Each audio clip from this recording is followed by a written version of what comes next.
بسم اللہ الرحمن الرحیم۔ آج کی امید ہے سب دوست خیریت سے ہوں گے۔ آج کی میری ویڈیو کا ٹاپک ہے کہ اللہ رب العزت نے آقا صلوات و اسلام کو مختلف خصوصیات سے نوازا، اور آج کے دور کا جو شخص ہے، اگر ان خصوصیات میں سے کسی ایک خصوصیت کے ساتھ اگر آج بھی مخلص ہے، تو حضور صلی اللہ علیہ وسلم کی ذات پاک کی ان خصوصیات میں سے اس اسپیسیفک خصوصیت کا فیض اس شخص کو مل رہا ہے، اور جس کو وہ فیض مل رہا ہوتا ہے، اس فیض کے صدقے جو شخص ہوتا ہے نا، اس زمانے میں راج کر رہا ہوتا ہے، وہ اسے ایکسپرٹ کہا جاتا ہے، اسے کنسلٹنٹ کہا جاتا ہے، اسے اس مد میں ایک ہائی فائی یا ایک بہت بڑا شخص تصور کیا جاتا ہے۔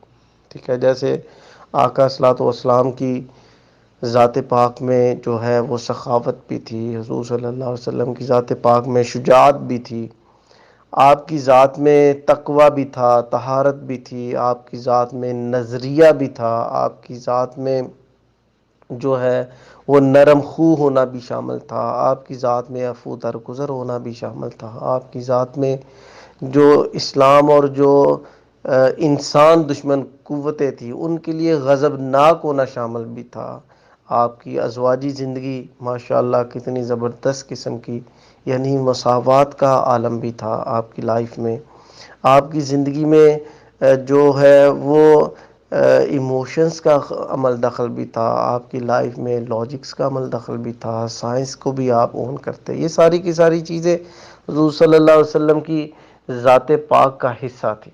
آج جو شخص چاہتا ہے، اگر آپ کو کہیں بھی اگر کوئی شخص بڑا آپ کو عالم دین یا عالم نظر آتا ہے، تو ان کے عالم ہونے کا ایک فیکٹر تو ہے کہ ان کی سٹرگل، ٹھیک ہے، اس کے ساتھ ساتھ ایک فیکٹر یہ بھی ہے جس کو میں مانتا ہوں، شاید لوگ نہ مانیں، کہ وہ چونکہ علم سے مخلص ہیں، ٹھیک ہے، اور یہ جو علم سے مخلص ہونا، یہ سب سے پہلے کن کی خصوصیت تھی؟ آقا صلوات و اسلام کی خصوصیت تھی۔ تو جو شخص علم سے مخلص ہو گیا، حضور صلی اللہ علیہ وسلم کی ذات پاک کی اس خصوصیت کا فیض اس زمین پر موجود اس شخص کی ذات میں منتقل ہونا شروع ہو جاتا ہے۔ جیسے سورج ہوتا ہے نا، اس کی کرنیں ہوتی ہیں، وہ ہمارے جسم پر پڑتی ہیں، ہم ابزارو کرتے ہیں۔ اسی طرح فیض کا منبع علم کے فیض کا منبع، وہ تاجدار مدینہ صلی اللہ علیہ وسلم کی ذات پاک ہے۔ اور علم سے آج بھی جو شخص مخلص ہوتا ہے، وہ سٹرگل کرتا ہے، راتیں جاگتا ہے، اپنے ریسورسز خرچ کرتا ہے، وہ علم کو پھیلانے میں اپنی انٹینشن ظاہر کرتا ہے۔ حضور صلی اللہ علیہ وسلم کی جس طرح سورج کی کرنیں آتی ہیں، اسی طرح وہ فیض کا ایک چشمہ ہے وہ جاری ہو جاتا ہے، جو اس شخص کو ملتا ہے۔ آج بھی ایک شخص جو ٹاپ کا سخی ہے، وہ کیوں سخی ہے؟ میرا ماننا یہ ہے کہ اس شخص کو حضور صلی اللہ علیہ وسلم کی ذات پاک کے سخاوت کا پہلو ہے، اس شخص کو مل رہا ہے۔ تو دوستو، ہمیں حضور صلی اللہ علیہ وسلم کی جو خصوصیات ہیں، کسی نہ کسی ایک خصوصیت سے ضرور مخلص ہونا چاہیے، اور جو لوگ حضور صلی اللہ علیہ وسلم کی کسی ایک خصوصیت سے سب سے ہونا چاہیے، لیکن کم از کم کی بات کر رہا ہوں کہ جو شخص ایک خصوصیت سے منسلک ہو جاتے ہیں یا مخلص ہو جاتے ہیں، وہ خواہ محبت کا پہلو ہو، وہ خواہ انقلاب کا پہلو ہو، خواہ وہ جد و جہد کا پہلو ہو، خواہ وہ ایموشنز کا پہلو ہو، خواہ وہ علم کا پہلو ہو، خواہ وہ سخاوت، جرأت، بہادر، شجاعت، رواداری کا، مساوات کا، عدل کا، کوئی بھی ایک پہلو ہو، اگر ایک شخص کسی ایک پہلو سے منسلک ہو جاتا ہے، تو وہ شخص کبھی شخص بن کے زندگی نہیں گزارتا، وہ سوسائٹی میں ہمیشہ شخصیت بن کے زندگی گزارتا ہے۔ اور جو لوگ بدقسمتی سے ایک بھی خصوصیت سے منسلک نہیں ہوتے، ایک بھی خصوصیت سے وہ کیا کہتے ہیں، مخلص نہیں ہوتے، وہ لوگ ایسے ہی ہیں بس، ان کا کوئی آپ سوسائٹی میں نام نہیں دیکھیں گے، وہ ایک عام سی زندگی لے کے آئے ہیں اور عام سے انسان کے طور پہ چلے جائیں گے۔ تو آج کی اس ویڈیو میں آپ سب احباب کو دعوت دیتا ہوں، جتنے لیڈرز ہیں جو سوسائٹی کے لیے کچھ کرنا چاہتے ہیں، کہ آپ حضور صلی اللہ علیہ وسلم کی تمام خصوصیات کو آپ ان کی اسٹڈی کریں، سیرت الرسول کی.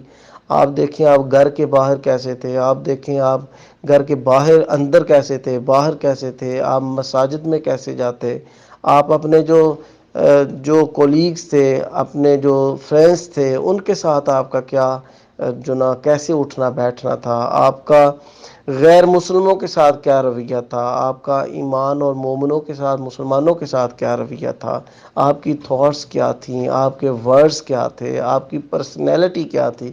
اور ان میں سے جو کوئی ایک بھی اگر آپ کو کلک کرے، اور ایسا ہو نہیں سکتا کہ آپ سیرت مصطفیٰ کا سوچیں اور آپ کو ایک چیز بھی اٹریکٹ نہ کرے. ایون آپ کی جو یعنی بناؤ سنگار کی وہ ایک ابیلٹی تھی، اس کو آپ دیکھیں. ظاہری حلیے کو کس طرح آپ کا یعنی سلیکشن کیسے کرتے، آپ کپڑوں کی سلیکشن کیسے کرتے، اپنے آپ کو صاف کیسے رکھنے کی جو ایک چیز تھی.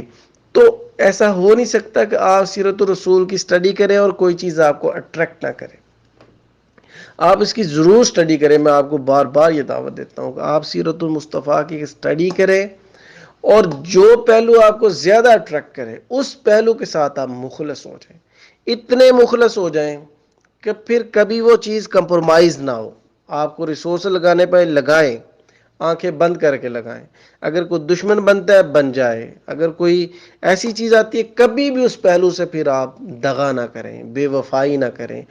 ایک پہلو سے وفا کر لیں، صرف ایک پہلو سے.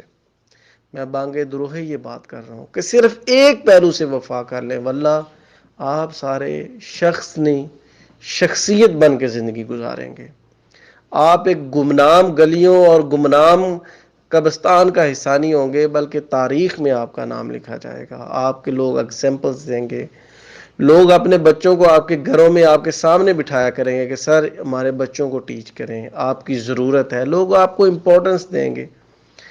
کیوں امپورٹنس دیں گے؟ ہمارا تو کچھ نہیں ہے، لیکن اللہ رب العزت نے ان خصوصیات کا آج بھی پروٹوکول مینٹین کیا ہوا.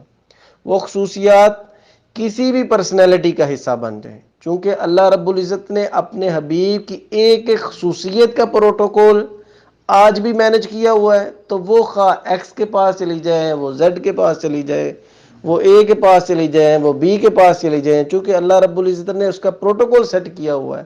وہ جس کے ساتھ اٹیچ ہو جاتی ہیں اس شخص کو معتبر کر دیتی ہیں.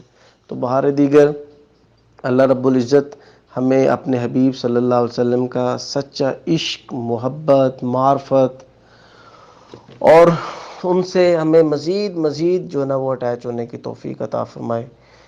بہت شکریہ. السلام علیکم ورحمۃ اللہ.